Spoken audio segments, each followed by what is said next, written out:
Manifesto to the music industry. Current mood, done.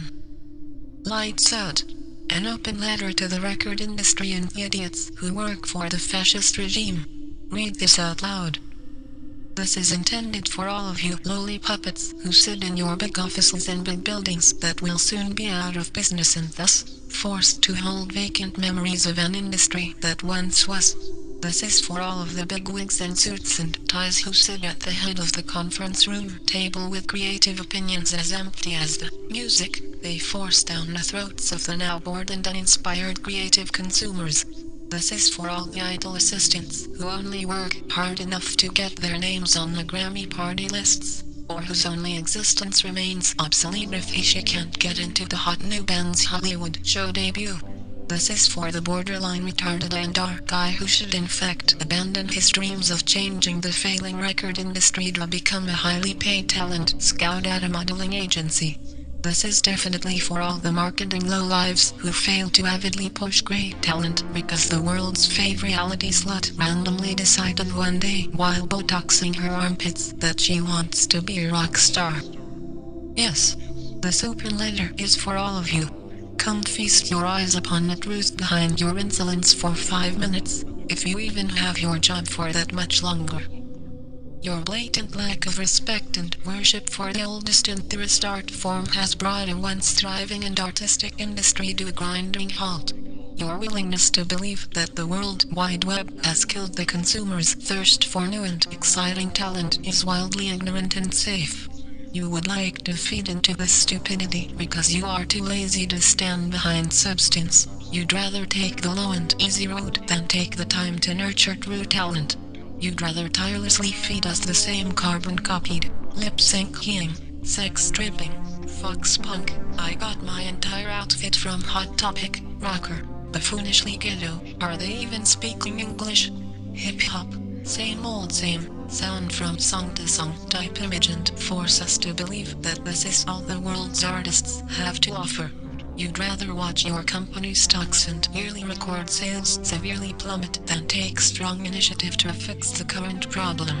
You'd rather see hundreds of employees laid off and out of work during the holidays because you're too afraid to stand up for something new and different. You're content with creating a one-hit wonder society, where any idiot with anything shockingly catchy can enjoy a sorry 15 minutes of fame in the future segment on VH1's biggest one-hit wonders of 8 extravaganza.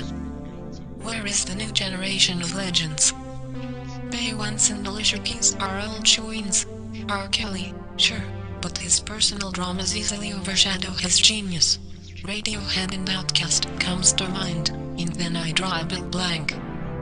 The latest thrill in music has been an overabundance of great dancers with mediocre voices, albums, singles, concert ticket sales, etc.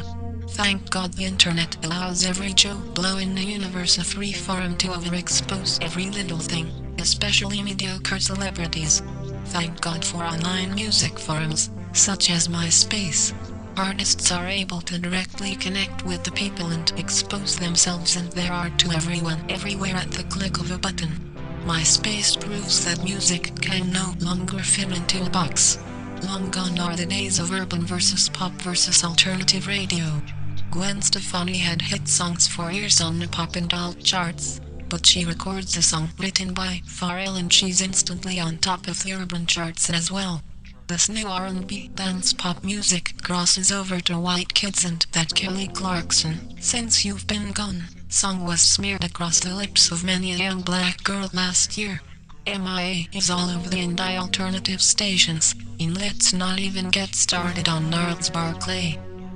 All signs point to the obvious. True music consumers right now are A, young, and B, smart. Young kids are able to point and click their way to every new trend. They arguably have short attention spans and they want to be in on what's cool and personable to them. When Madonna emerged in the 80s you had tons of girls around the world imitating her every move and style down to the mole. Kurt Cobain turned grunge commercial when he was exposed to millions of kids who felt like society's outsiders looking in. Hip-hop has been a huge influence on mainstream culture since the early 80s because of its relativity. Kids have not changed. Young people are not mindless robots who like what you tell them to like with no opinions. The youth are always looking to be enthralled. They want to be entertained. They want to feel as though they are a part of something that will be written about, studied, in review 20 years later. They, like all of us old and young alike, want to be inspired. When I was a kid I saw Prince prance around on stage and dazzle people with his art, and I felt inspired to do the same thing. Why are you music industry idiots attempting to tell us that we don't want to be touched? Why are you trying to rob us of new musical experiences? Will there ever be another Motown 25 Michael Jackson moonwalk experience? Will we never again hear a single like Queen's Bohemian Rhapsody on the radio because the hook isn't catchy enough? Will we never see another band like the Talking Heads in Joy Division or Parliament? Will there never be another artist to rival Frank Zappa? Will we be forced to hear different versions of the same dumb song on every single radio station every 5 minutes simply because the record label had enough money to pay off the station manager? Are we still supposed to care about MTV when there are hardly any videos in rotation? Do I even need to mention BET or VH1? Are any of the classic record industry outlets working these days? As of late it seems that artists are independently breaking ground with their own efforts. Songs are being licensed for national commercials from artists' MySpace pages and personal websites. Ellen DeGeneres has been known to book musical guests from videos seen on YouTube, and as I aforementioned, Gnarls Barkley not only created a new genre, but they also won Grammy Awards for an album that was recorded in home studios and released through an indie label. Why should artists even seek major label deals? They are completely outdated and obsolete. Artists are sold the dream that talent can secure superstardom, but it becomes evident that labels only sign bands nowadays because of the band's existing fan base and record sales, or because they dig the artist's look and want to cash in. They don't want to develop the art. They don't want the artist to express his herself entirely. They just want the artist to comply with what will get the company a big monetary return. They sign you for millions, pimp you for pennies, then drop you a year later when the music they made you record and release is no longer relevant. You're left on the streets unsigned and irrelevant and ready to infect the world with the music you've always wanted to make, but no one will take a chance on you due to your previous material. Meanwhile, the label has already put White Out over your signature on the slave deal and replaced it with a younger version of you. Cold game, ain't it? The age-old model is failing. As an industry based on faithful consumers, you have lost your connection with the people who matter most, the people. You have yet to show them that you are with the changing times and able to adapt to something new. You are proving that you are too afraid to promote good music. You would rather let the monotonous drone of yesterday's music remain unbalanced by substance. You would rather watch more legendary artists abandon you for direct deals with iTunes and touring companies.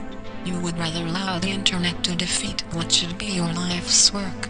Maybe you should excuse yourself from the next A&R meeting to go take a look in the bathroom mirror.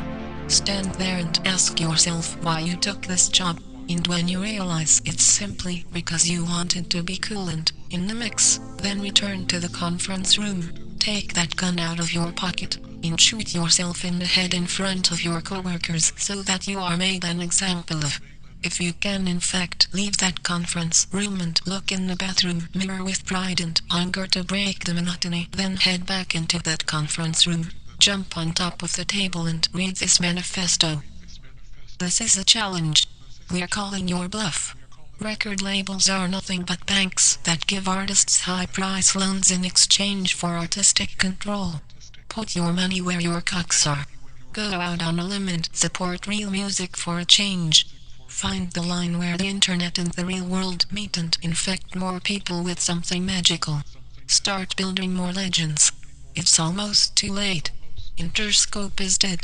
Def Jam is next. Motown who? Call it. Warner, you're not too far behind.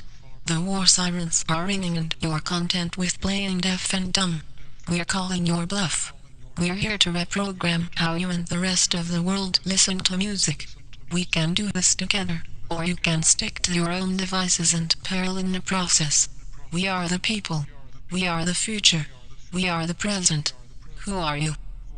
Copy this, paste this, and repost it wherever you see fit. Email it to those who you believe can benefit from something like this. This is from the heart and Jerry Maguire, who's coming with me. Fashion. Let's open our eyes, our ears, and our hearts. Let's stop standing for the bullshit and start demanding these idiots to take charge and make change. Substance has the right to be heard. Support real shit and start taking it to the streets. Come on people. It's 2008. Diddy killed music in '94. It's time for some better shit. Pass it on.